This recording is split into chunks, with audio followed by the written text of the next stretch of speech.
investment is? Anyone know? Twitter!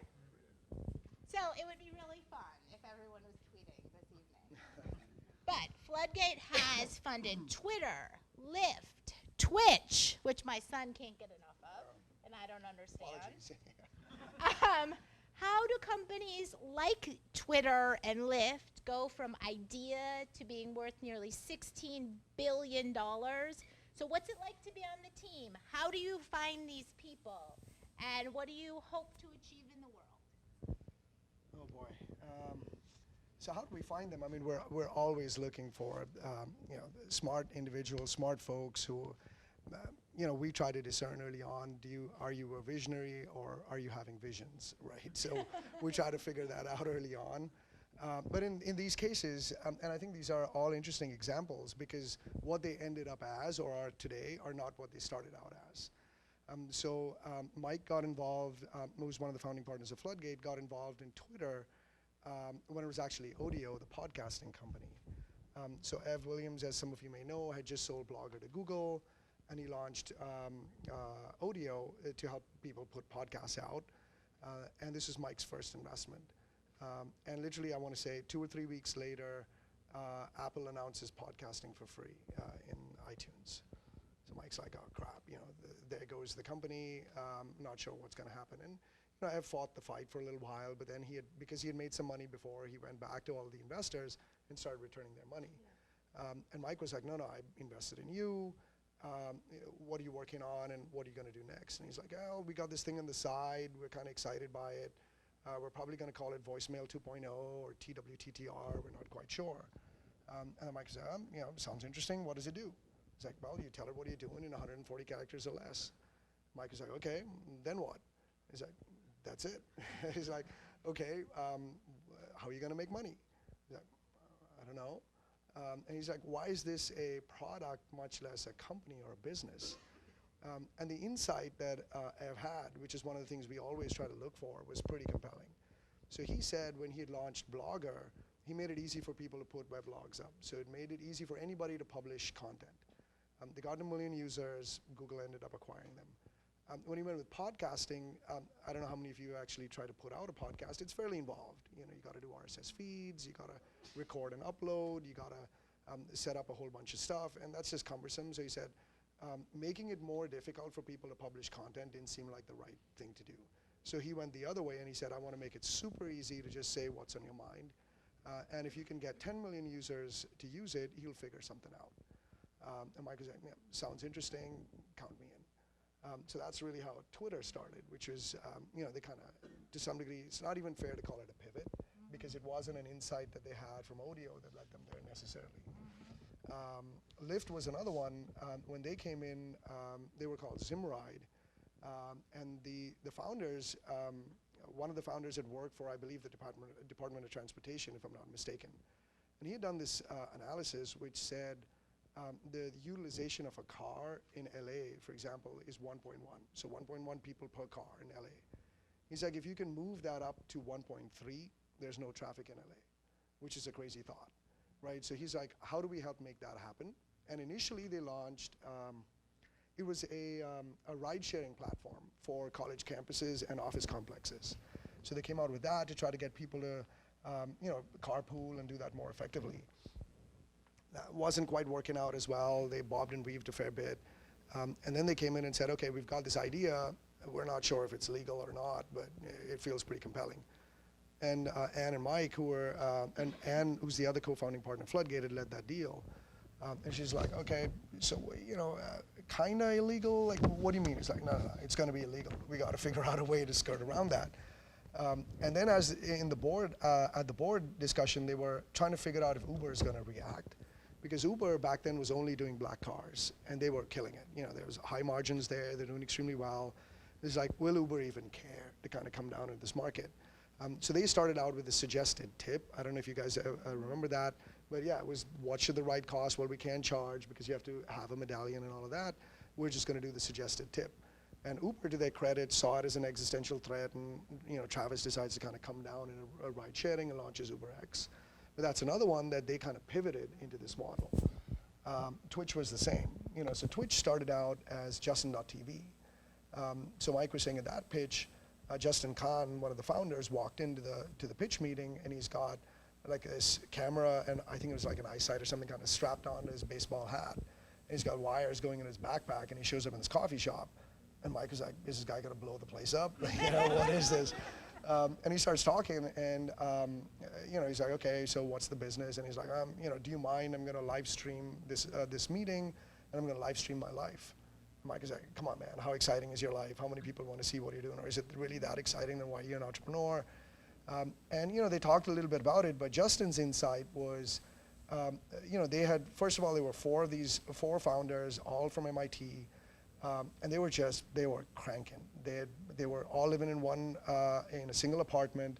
They tried a bunch of stuff. They refused to die, essentially. So that was extremely compelling to see, number one. And number two, the insight was they had figured out how to do live streaming over the internet back then. This is, I want to say 2009 or so timeframe, maybe 2010, when it was difficult to do. So Mike was like, count me in, sounds pretty interesting. They tried that for a while. Nobody wanted to see what Justin was doing all the time. But then they split the company into two companies, SocialCam, which saw a good 8-figure exit, and Twitch, because what they noticed on that side was a whole bunch of people were starting to kind of follow other people, especially when they started their own channel. So you could set up your own live stream. A lot of people were interested in watching other people play games. So they're like, we're just going to double down on that. And then next thing you know, they basically explode. The thing that's so amazing to be about Twitch, watching my kids play, is who knew other people wanted to watch? My son's like, this is the best guy in the world. Of course you want to watch him. But there's really, you've really proven that you double down on the tenacity of these founders and believe them, because there was no data to suggest, oh yes, people want to watch other people playing video games. Right. Or people want to communicate it in 140 characters. Right. And there's a set of investors who just look and measure the data when the companies get further along. The stage we're at, it's unclear oftentimes. And we joke we're either too early or way too early in some of these investments. But the hope is that the founder has basically some deep insight, ideally that not very many people believe in. And that's usually where the big ones come from, and definitely on the consumer side. Yeah. So you'll see a lot of these copycat businesses that show up. Folks often ask about the electric scooters business and why those have become billion-dollar plus entities. Why is that? It's one of the few cases where you're starting to see an adoption that looks pretty similar to what ride sharing looked like. So the other thing that we try to look at is what's that WTF moment. So we call that, the what the frick moment, when you look at the app and your mind's blown, and or whatever the offering is, and life as you know it has fundamentally changed. So in Lyft's case, for example, when you saw, or even in Uber, when you saw where your car was, you saw a photograph of the driver, you get in, the person greets you by your name, you have a number to call them, their credit card machine, that you don't even need one. It's not, a smelly taxi that has all the other issues. You don't know if they're going to stop. Drivers talking on the phone in a cab. The experience was completely different. And once you took it, if you can avoid it, you're never going back. Right? So we tend to look for things like that. And I think in the scooter side, it was pretty similar. Like I see one, I need to get a few blocks. I just get on one. I go to the next stop. I get off. And the adoption has just been hockey stick.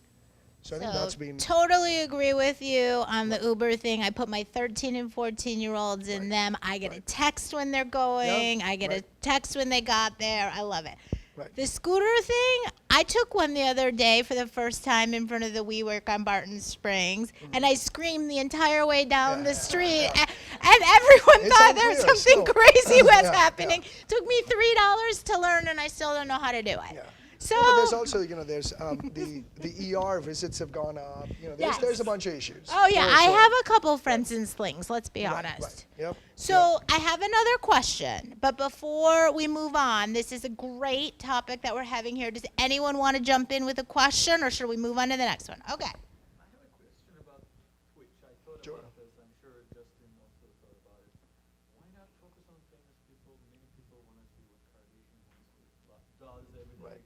What her first person person is looking at Right. at all times.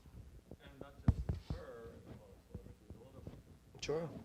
icons and Instagram personalities Right. and whatnot. Why not? Did they thought about this? Good question. I'm not super close to the deal, number one, but number two, I'm not cool enough to do consumer stuff. You know, I do all enterprise investing. I just, And no fail. No one cared about it, but everyone cared about personality. that's right. Yeah, yeah. And I think there's, you know, now it's part of Amazon, so it'll be interesting to see where they go. I think there's a lot of, you know, the rights management side. There's just the volume of stuff people want to see. If you look at, I mean, you can make the similar argument with folks like YouTube, right? I mean, why don't the Kardashians have a YouTube channel, for example? I mean, they don't even need a third-party intermediary on that side. But you know, there's just other ways in which they get that exposure. They try to control their brand a lot more. So there's, yeah, you know, I'm sure there's a variety of reasons that are, you know, go above my head. But I can tell you how the infrastructure would work if they wanted to do it. Yeah. As much as I'd like to admit that I don't follow the Kardashians, Kim does look pretty great right now. So I think we'll move on. Sounds good. When talking about the next 2 decades of computing, Mike Maples Jr. has said there's no one better expert to help navigate the landscape than you. So it's a great compliment. You've led investments around Workboard, Leaf Logistics, Tetra Science, TextIQ, and Myra Labs. So how did you evaluate these investments? And what do you, when you go to the Floodgate website, it starts with the expression prime movers. What do you all mean by that? You know, there's oftentimes you'll meet entrepreneurs who are just interested in wanting to be an entrepreneur, right? And then there's a set of people we call prime movers who, regardless of whether you invest in them or not, that's not what they're in it for, right? I mean, they're going to change the world. They just see the world in a different way, and they believe that the others just haven't figured it out as yet, right? So those are the kinds of people we try to back as much as possible. You know, they oftentimes have a pretty deep insight about a space. They've got what we call founder market fit. So they've got, there's a reason why they're in that particular space more often than not. But with that being said, you know, there's the space you might start in might change, right? You might get into a different space, but there's this degree of kind of resilience that's hard to gauge. We try as best we can. Unfortunately, we've been wrong more often than we've been right. In several of these, we passed on deals we shouldn't have. You know, I wouldn't say we've invested in ones that we couldn't, but you know, in hindsight, there's some deals that didn't work out for a variety of reasons. So it's not like we have a secret formula, but we believe there's just a special kind of entrepreneur who this is their life's work. And if you look at a lot of the really, really successful companies, that's the only thing they ever did. You look at Facebook and, you know, Zuck might go on and do something else, but, you know, this is all he'd ever have to do. Look at Amazon, you look at, you know, Apple, Jobs is pushed out, but, you know, still, right? You look at Microsoft, you look at Oracle, just all these, you look at Dell, like all these companies, this is all they did. So the whole notion of, I'm in it because I want to be an entrepreneur, this is something that I'll try for a few years, then I'll go out and do something else, you know, that. The prime movers, the guys that, and gals that we've seen, they tend to just believe. And you can see it when you speak to a lot of them. You can see it in their eyes. Yeah, more often than not. Yeah. Yeah, please. No, we love it. You said there were some regrets as to your missed opportunity. Sure. I like to ask this question every time I have my panel. Sure. What was a good or an interesting story that you can tell us about one of those moments where you said, and then if you could Yeah. tell us what's going on in your brain that kind of led to that decision. Yeah. Yeah, we often ask that too, like, what the hell were, yeah, which talk about some of the deals that we missed or passed on, and what the hell were we thinking in some of those cases. So a lot of them, you know, the stage we invest at, it takes a while before you know if any of these are going to make it or be wildly successful. So I've been with the firm a little over 3 years. So in my case, it's unclear if any of the misses were good decisions or bad. I can talk about a couple, but I think the bigger ones as a firm that we've missed on, the two ones that really, really hurt are Airbnb and GitHub. So with Airbnb, the founders came in, and a lot of people just passed because they had tried for a while. They had really pounded the pavement. It was called Air Bed and Breakfast, and I don't know if you guys remember this, but essentially, or have heard the story, but They were hawking, their revenue model was you had to have an air mattress to be a host. And then they were selling breakfast cereal, so that was the breakfast. And they had actually made two kinds of cereal. This was in 2008, election year. So they had made McCain Crunches and and Obama O's, right? There was the Cheerios version. So they came into the pitch meeting and they had like, hey, check out our breakfast cereal. This is the packaging in the box. And Mike and Ann were like, well, what is this? You know, like, why would you want to let a stranger in on your couch, and how does that work? But there's something about the founders that was pretty compelling. So Mike tells the story, and I'm channeling my inner Mike, so to speak. But basically what he said was, he asked them, okay, what's your distribution strategy? And they said, we're going to the Democratic National Convention, which is going to be in Denver that year, and we're going to blow up. So he's like, okay, why is that? So they said, first of all, the DNC had moved from what I believe was going to be the Nugget Stadium to the Broncos Stadium, so the basketball stadium to the football stadium, just because of the demand and the number of people who wanted to show up. So it went from 20,000 to 80,000. All these people are going to descend into Denver. Plus, there's this whole kind of grassroots movement around Obama's election. You know, people wanted to kind of help your fellow brother and sister, so to speak. So they felt like it would be not too much of a stretch to imagine people opening up their homes to let other people in. And Mike was like, okay, sounds reasonable. And they were leaving like literally in the next couple of days or something like that. So he said, go there and let's talk post that. And they had kind of strategy to get in front of all the bloggers who were covering the space and get some coverage that way. Sure enough, they go there, they blow up, and they never came back. Oh, that's, yeah. So it, you know, $35 billion of valuation later. Well, it's amazing when you think you have time, and then all of a sudden you don't have any time, and it happens to all of us. You had a question. Yes. I am curious about your WTF moment that you touched on. Mm-hmm. Would you say that there's any common denominator between the ones that you've seen and how, like you talked about the look in their eyes, or is it like a culmination of the experience to get to that moment person on the street Right. who sees it? No, I think it's more about the user experience that they put out, right? So when you look at the product, you look at the way they've thought about it, how well they've understood who their target user or customer is in this case, and how they've just packaged the solution that shows this kind of visceral understanding of the pain point in the market. So a lot of times you'll get people who are solving a problem, but it's, first of all, it may not be what we call a hair on fire problem, especially in the enterprise space. In this case, they've either lived or walked several miles in the economic buyer's shoes. They fundamentally understand what it takes to make that person successful, and then they've delivered a solution. It doesn't have to be finished, right? Because oftentimes you're working with MVPs or something like that. But it just shows that you've understood what they'd want to see, or you have this insight that allows you to experiment very quickly. So you're like, okay, these are my key assumptions going in. These are the experiments I want to run, and I will from there figure something out. And they've just been very thoughtful about the process.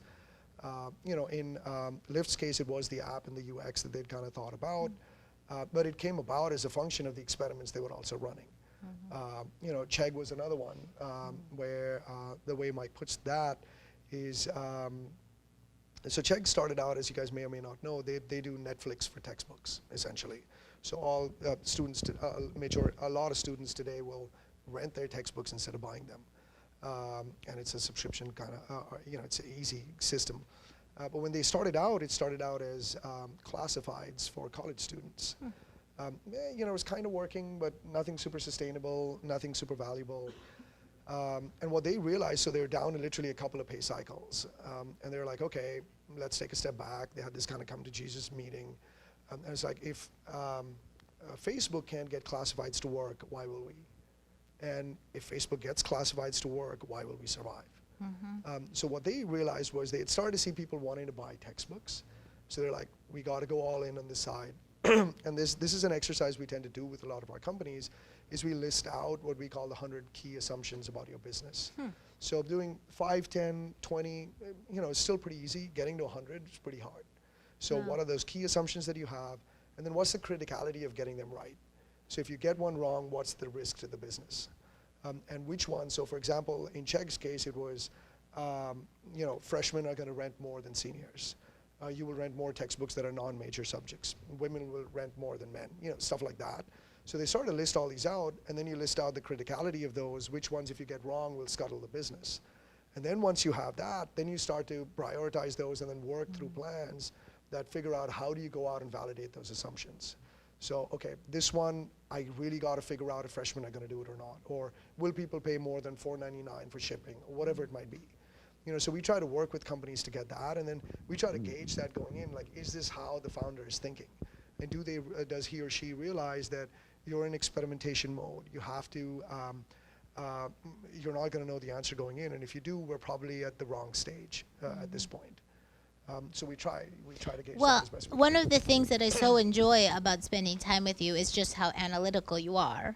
And it's I mean, fabulous. at this stage, there's not much to go on. Yeah, either, right? but it's So- assumptions. And the other day, Ashley and Arjun and I had a call to organize for this evening, and you shared with us statistics about returns in the industry. And I feel like they're just stunning about what kind of value creation is created by VCs, and maybe when entrepreneurship is not the right path. And I would love for you to walk Right. us through some of those stats. Yeah, just on the VCs creating value, I mean, we're at the end of the day, we're brokers, right? So we take our limited partners' money and we try to convince smart people to take our money. All the work is done by the entrepreneur. We've all been entrepreneurs before. It is that's the hero's journey. That's, so they get 110+% of the credit. Well, it's not like we take 10% of the credit away, or we're a drag, but for the most You part, get a pat on the back. and hopefully some good financial returns would always be good. But yeah, so the entrepreneurs are doing all the work. I think the stats, as you put it, are at least for me, were super insightful to learn about and see, because going in, I'd been a former entrepreneur prior to this. And when especially early on, I'd meet a deal and I'd be like, oh yeah, I can see how they do X, Y, Z, and they'd close a couple of deals and they're off to the races. And then it was a pretty profound point, which ought to have been fairly obvious, that Mike put to me. He's like, look, at the end of the day, there's 10 companies that matter. I was like, what do you mean? So he's like, okay, let's look at the numbers. So and I went and re-looked at them. So since, let's say 2005, they've been about 15 to 20,000 companies that have raised some sort of angel money. And the number of public exits that have happened since 2000 that are worth over $1 billion are 66, right? If you look at the unicorns, let's assume a bunch of them are not going to stay unicorns anymore. As Mark Suster said, there's a bunch of donkeys in party hats pretending to be unicorns, so there's a bunch that won't make it. And then there's a set that are legit, right? So you look at that, there's 250, give or take. So there's a very, very small number that actually make it. And when you peel that back on a per year basis, there literally are 10 companies that will capture 97+% of the venture returns for that cohort. So if you're not in one of those 10, you look at a company like Y Combinator, right? They've had, or an organization like, they've had 1,900+ startups. Airbnb alone is worth more than all the others combined. Stripe now, probably number 2, same thing with them, right? Dropbox.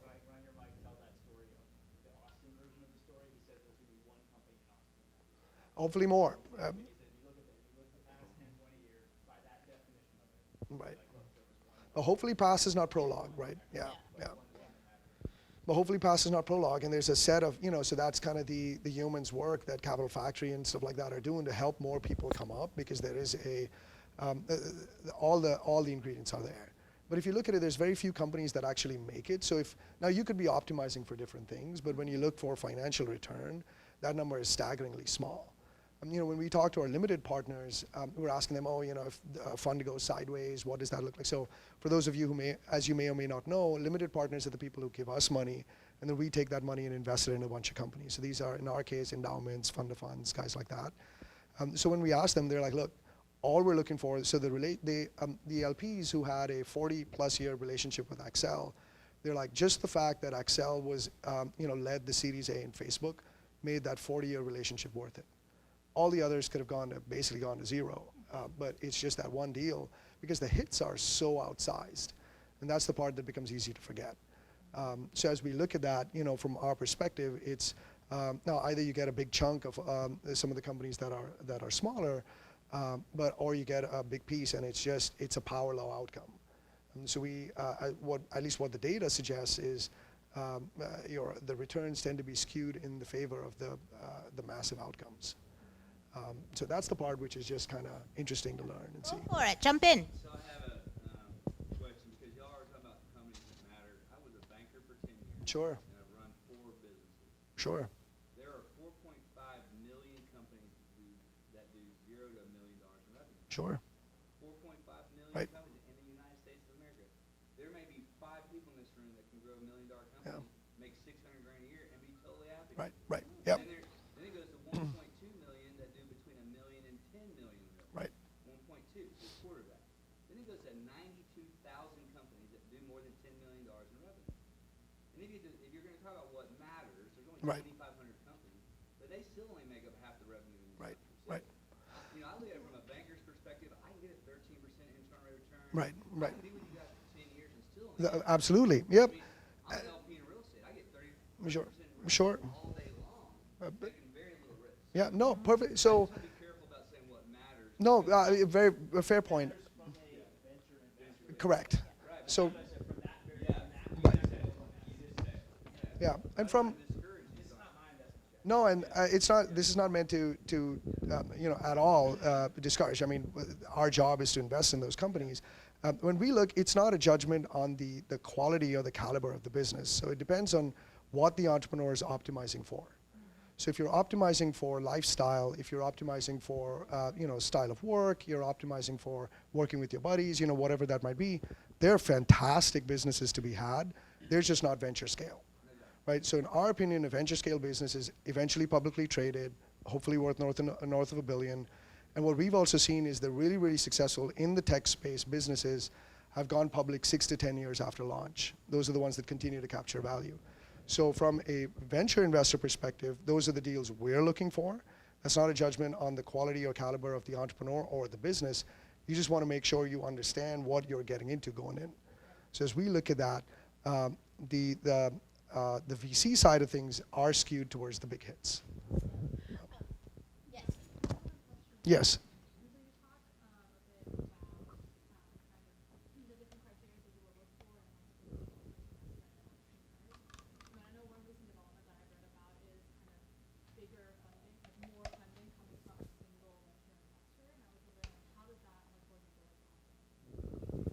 Yeah. Yeah, I mean, they've definitely changed the game. When you come in, you come in and you basically drop a napalm bomb on the space. It sucks all the oxygen out. So if you're an investor in one of the competing companies, you're just not going to be able to keep up. So it's interesting. We spent some time with the folks at several places, including SoftBank, and from what we can tell, it feels like their vision is basically, you look at the top 5 highest market cap companies in the world today. They're all tech companies.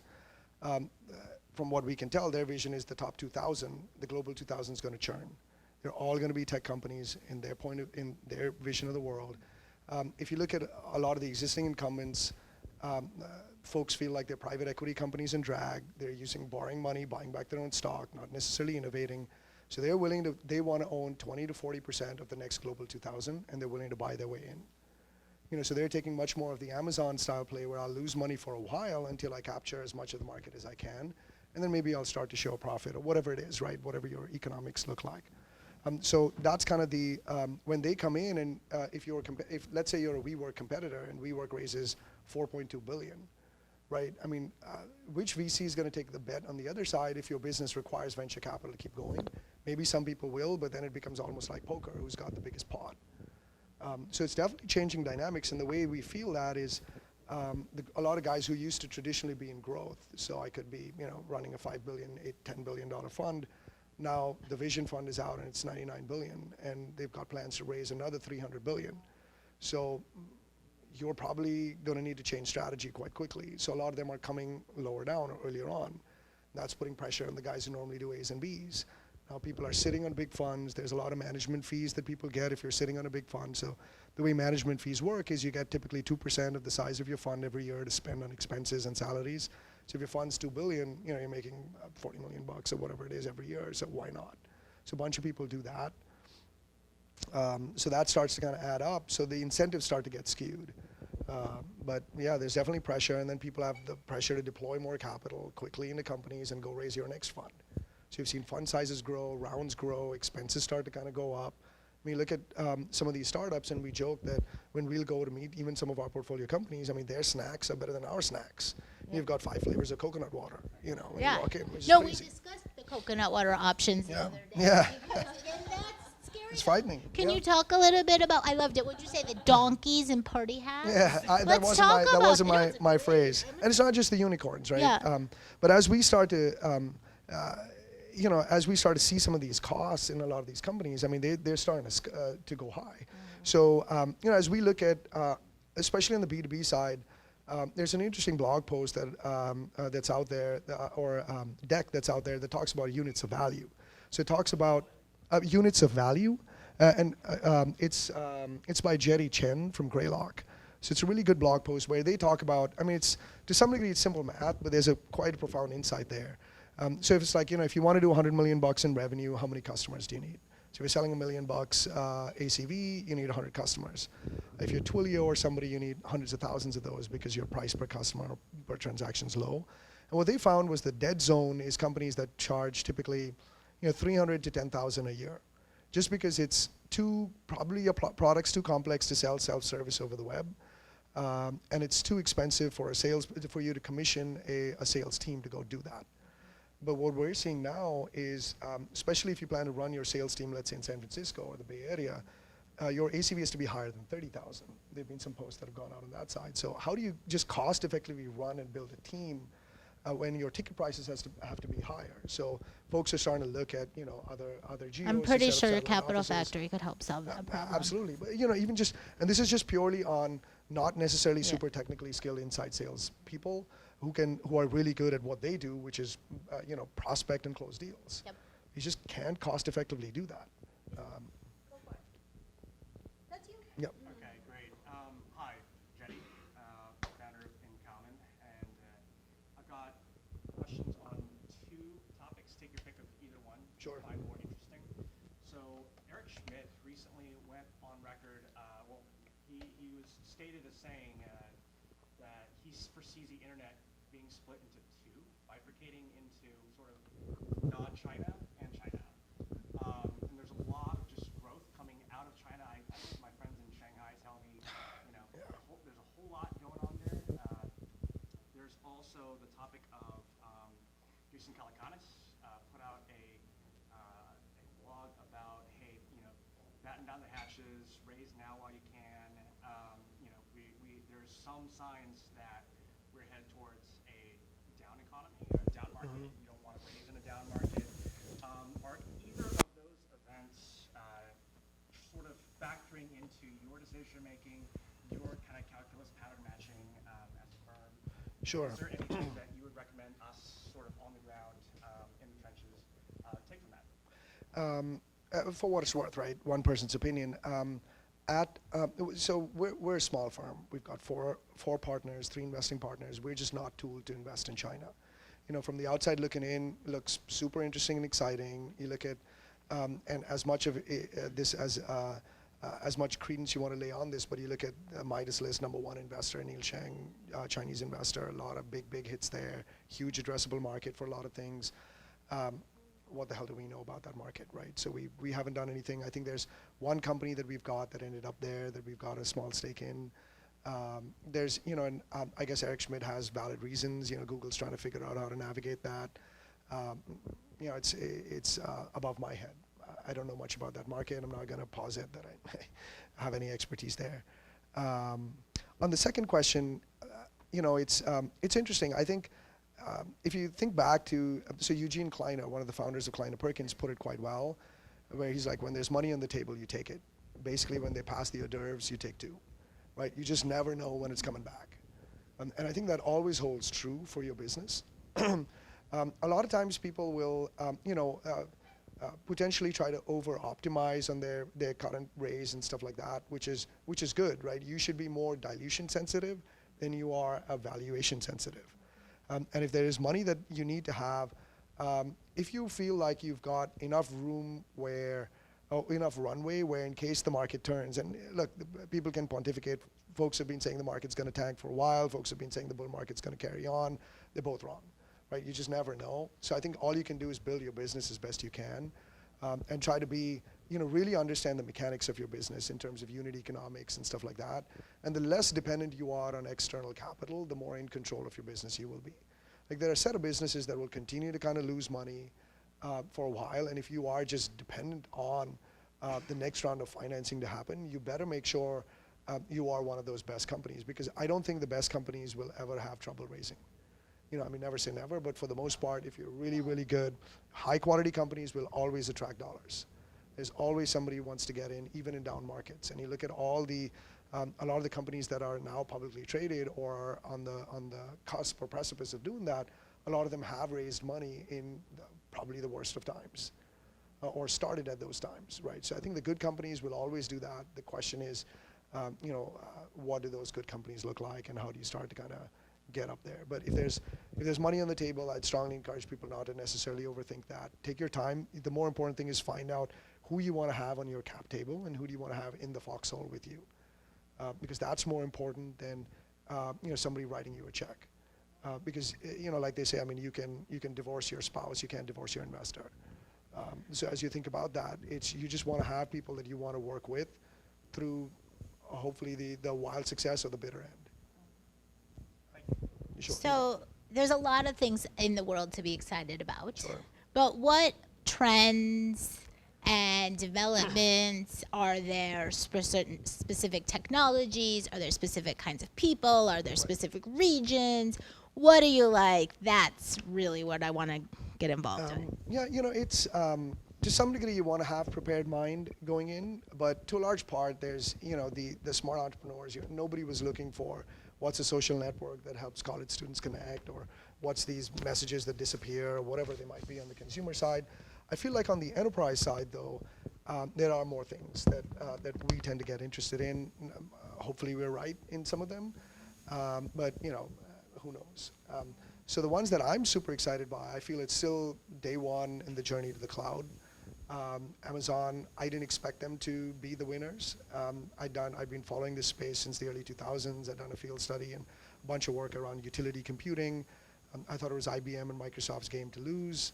I guess they kind of lost it. Microsoft's still fighting the good fight. IBM's hanging in there. But Amazon came out of nowhere. You think we're at day one? Absolutely. Really? Yep. Amazon especially, but I just... I'm shocked by that. Yeah, so if you think about it, there's 3.7 trillion that gets spent on premise today. Yeah. I know it's still like 70%, right? One more time. 70%? No, so if you look at the amount of revenue that Amazon, Microsoft, and Google are making, it's probably 40 billion or so. If you believe that the benefits that the cloud provides, whether it's made now accessible with all the security and stuff that you need, a majority portion of that is slowly going to shift to the cloud. So it's still early days. There's still a lot of large enterprises, small and mid-sized enterprises that don't have the skill, they don't have they're still concerned, they don't have the project plans in place, so they're just getting warmed up. A lot have already moved, but a lot are still going to move. And it feels like that trend is fairly relentless now. These take generations to move, right? It's not like we'll build a new city and then all the citizens just show up there. It's slowly over time going to migrate. So we feel like that's a pretty fertile area in general.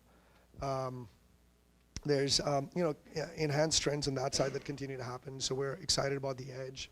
So what's edge computing starting to show up. If you think about moving decisioning closer to where the data is being collected or done, there's laws of physics that come into play there, right? So if you think about it, there's I think it's like 20 seconds or so, I could have my numbers wrong, for light to travel from Boston to the valley. So if you think about a round trip, and if you have your data center in the valley, and you're a self-driving car, it's going to move like 10 feet in 8 milliseconds, sorry. So if you need to make a decision, should I hit the brakes or swerve? Could be dangerous. Yeah. Lives are at stake, right? So you got to make decisions closer to the point. But so now they're moving it onto the chip, onto the device. But also there's a set of data that will probably need to run, down the street or closer to Boston as opposed to sending it all the way back. So there's things like that we feel, business models that need to come up, technology that needs to kind of address that, services that will need to come up, migration of existing apps that do this. So that's another fertile area for us. And any kind of there's a lot of talk about AI and machine learning. I feel that the plumbing and the infrastructure on that side is going to get addressed probably by the incumbents. And by the incumbents, I mean Microsoft, Google, Amazon, IBM.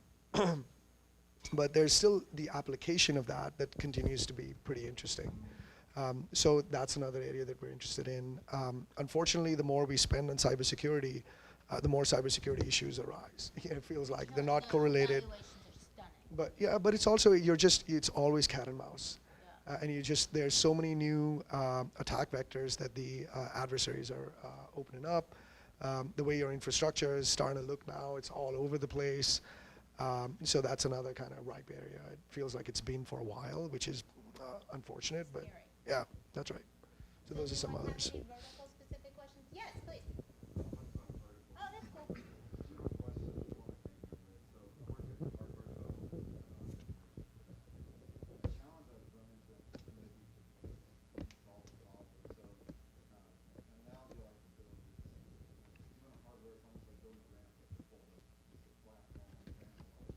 Right.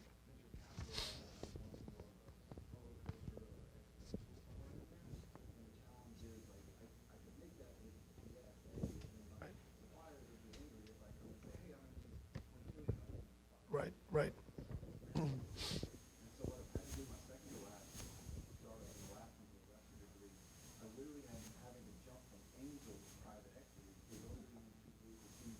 Right.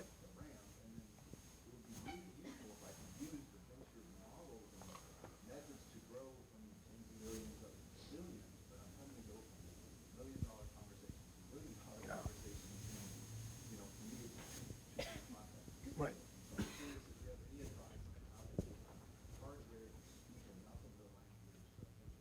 Right.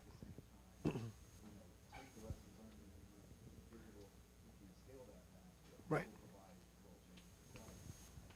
Yeah, it's unfortunate, right? Just because a VC decides to or not, or decides to invest or not invest is not always a reflection of the quality or caliber of the business. And in this case, there's a lot of fear, and I personally am also concerned about just investing in hardware in general. I don't know enough about it. I've never done it. And I'm not skilled enough to figure out supply chain logistics or other unit costs, things like that. And unfortunately, it feels like a lot of other VCs fall in a similar kind of place. I don't have necessarily a good answer for you, man. That's right. Yeah. I mean, and just because a VC is not, we just don't have, speaking for myself, I just don't have the skill to invest in that space. So, if I come in, let's say we're investors, I'll be like, dude, you should buy low and sell high. I don't know how it can be insightful or helpful on any of those kinds of things. I'm sorry? Yeah, for the most part, we've usually now. With that being said, there are a few hardware-specific accelerators and folks trying to buck that trend. So there are people trying to do that. There are specialists. They're not as many. It's, to be honest, VC is not. It's hard work, but it's not complicated. For the most part, right? And in certain cases, you want that specialized knowledge. You want that specialized insight. And there are people out there doing it. There unfortunately not as many. Who invests in SaaS, you'll find a whole bunch of people doing it, right? Which also leads to competition and all of that. But I think a lot of this is, as I think Josh said too, is investor selection. And that pool is small. But if you've got something that's pretty compelling, hopefully you can convince the right people. And if not, prove them wrong. Folks will be more than happy to come chase you on the next one, unfortunately, right? But it's don't have a good answer for you on that. I think Josh has something to add. Sure. Obviously earlier this has been a really great year. We've had a whole bunch of great exits. Six that I can think of off the top of my head. 5 of them were sold private. Just about 3 of them Silver Lake, $50 million. Co-built $150 million square foot. One of our deals together. It seems like, is that just the new IPO? Like, is anything different, or is that just like? No, I think. Yeah, to a large degree. So I think the PE guys, their IRR requirements, while high, tend to be slightly different. What they look for, they're they're happy to roll up their sleeves and get involved. So Vista especially, they're kind of, it's their business now, right? So they'll kind of get into it and spend a lot of time. It feels like they're, which is why we were joking and calling Oracle and IBM also private equity companies in drag, right? Innovation to some degree, while it's coming, is not in the same volume that it used to be of the companies of the old. So PE is definitely becoming an exit, because what's happening is some of these valuations have gotten quite inflated. So even your regular M&A guys are not as active. Google used to buy a bunch of companies. We had the soft landings that Yahoo would offer a whole bunch of people. A lot of that's gone away. And it is a flight to value. And then the private equity guys don't overpay. They're really sharp about it. They get into the numbers. They're dispassionate about the business. Venture on the other side, they tend to get super passionate about the vision and all of this stuff. And private equity is like, the business of business is business. What do you guys have? What do the spreadsheets say? Numbers don't lie. So they kind of get in there and they roll up. I think the new IPO, not as much. It's more of that. At our stage, we just don't know where they're going to go. We've changed strategy in a few cases where we can talk about that in terms of what we see of companies that kind of get stuck. But I think the new IPO, as opposed to private equity, is actually the SoftBanks of the world, right? If you some people will kind of tongue-in-cheek also say, well, you had to IPO because you couldn't get anybody else to pay more. But when you're raising those kinds of crazy rounds and founders and early investors are taking money off the table in several cases, you've got what you need to kind of keep, you don't have to deal with a lot of the regulation and reporting and all of that stuff. So you try to delay it as much as you can. Got it. We're going to do one last question on a different topic, then we're going to go to rapid fire, and then we're going to go have fun. Yeah. Sweet. So, okay, last question. You went to UT, you participated in clubs, you had fun, you went to Harvard, you did the same, you read books, you listen to podcasts. What should we be doing to get smart like you? Oh, well, I think most folks are probably already there. So,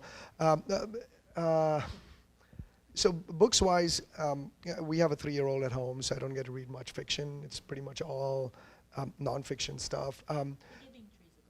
Yeah, I read that with my kid, absolutely. Or A Busy, Busy World by Richard Scarry. Yeah, that's quality stuff. But no, as you think about, for me, the investing primarily in B2B, one of the things I try to look for, work with entrepreneurs on, is just go-to-market motion and just the ability to actually sell. So not everybody has the unfair advantage of, let's say, a Capital Factory where you've got a whole bunch of people willing to give you feedback as actual economic buyers right away. But how do you, especially if you're a technical founder, how do you figure out, how do you convince people on the other side to buy? There's a couple of good books over there that I like. One is the Sales Acceleration Formula, Mark Roberge. So he's super early on at HubSpot. Sorry, it's the Sales Acceleration Formula by Mark Roberge. I think it's Roberge. And he led, I believe, the inside sales team. And if you think about, or if you guys know HubSpot, a lot of it was bottoms-up selling, inside sales, pull customers in via content and other kinds of mechanisms, and then convert them. So that's a pretty good book. Then there's Predictable Revenue by Aaron Ross, which is much more tops down. So Aaron Ross was the guy who was tasked with doing enterprise sales at Salesforce. So he came in and said, well, if the goal of pretty much, at least on the enterprise side of business, is to get to predictable revenue. So if I can get to predictable revenue, a lot of the other things fall in place. And that usually happens, that's the point when you should go out and look for your Series A. So we look for stuff there. So those are a couple of good books. Make Big Happen. That's a good one too. I'm drawing a blank on the Make Big Happen. And it is by, yeah, the name will come to me. I think it's, I forget, I apologize. But essentially it talks about just how do you think about planning for the things you want to do personally, professionally, and in your giving life. So, you think about what is it that you want to do, how do you measure whether you're doing it, what can get in the way. So just, it's an interesting framework about how you put that in place. One of the things that I've recently become very interested in is how formulaic like SaaS fundings are, with like the 40% growth, and then are there model or blogs or things that people should be reading?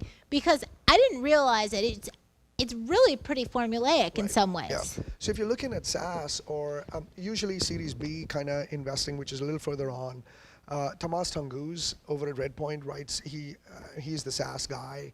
He opines a lot about public companies, metrics that he sees in the early stage ones. Both Andreessen as well as Social Plus Capital have some good set of guiding metrics that they provide and what they tend to look for. There are a set, especially as you start getting into later rounds, the growth guys, the Series B, C, D guys, and definitely the private equity people, it is spreadsheet investing for the most part. So they're looking at the metrics, they're looking to see is the business truly healthy, and they can understand and start to pick that up. Like, are you showing a lot of revenue, but do you have a leaky bucket? Are your leads coming in, not enough converting? How is it moving? How predictable are they? Things like that. So they've got a good set of kind of instructional content that Yeah, helps you where think can about I that. get that instruction book? Yeah, so I think book. Andreessen's blog Okay. has it. Social Plus Capital has some Okay, I'm posts getting on it. There's stuff there that really helps. Yeah, no, But again, there's if you believe that that doesn't quite accurately measure the health of your business, or there's a different metric, you should bring that up. Yep. And there's folks usually have interesting ways in which some businesses are just new, so they try to figure out, like in gaming, there's this notion of the ARPDAO, average revenue per daily active user. So they start to figure out, how do I maximize that? How do I move that piece forward? So different kind of businesses have their own nuances, or you might need to create something that shows what the health of your business really Sure. is. And- Stay away from vanity metrics, right? I mean, being massively obvious. But those are the ones where, it makes your business look good, you think investors want to see it, but it doesn't, at the end of the day, it doesn't fundamentally doesn't give you the guidance that you might need for your own business. To thine own self be true, so to speak, right? So just don't fool yourself. It eventually catches up. So just whatever helps you get and really understand, A, the levers in your business, B, what do you need to do to move them? And then where do you, benchmark-wise, where do you need them to be? So that 40%, stuff like that. The triple, double in terms of where you want, what the growth of the business needs to look like. Those are definitely important because they're just kind of tried and tested for a lot of businesses. So if you're not doing that, and you should be, you might want to go look at it.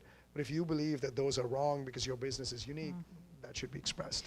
Any last minute advice? I mean, you've been back in Austin for 24 hours now? 18 hours? So you've been back in Austin, you've been on campus, you've been to the Herb Kelleher Center, you've been to McCombs, you've been to Capital Factory. What do you think? What do we got going on God, here? There's so much stuff going on for sure. Yeah? It's I was here a couple of years ago, and then I hadn't come back for a while. A lot of amazing stuff going on. There's so much that the city has to offer. It absolutely broke my heart to leave. I remember there's this, I think it was an article in ESPN of all places that I'd read, back when I had time to read that too. Still go. Yeah, On the plane. that's right. Yeah. So it was an article about Austin, and they talked about how Austin had basically found this fountain of youth that Ponce de Leon was searching for his whole life. And he talks about how every year, thousands of freshmen descend. They spend the 4 best years of their life here and leave, for the most part, and spend the rest of their lives trying to figure out how to get back. Yeah.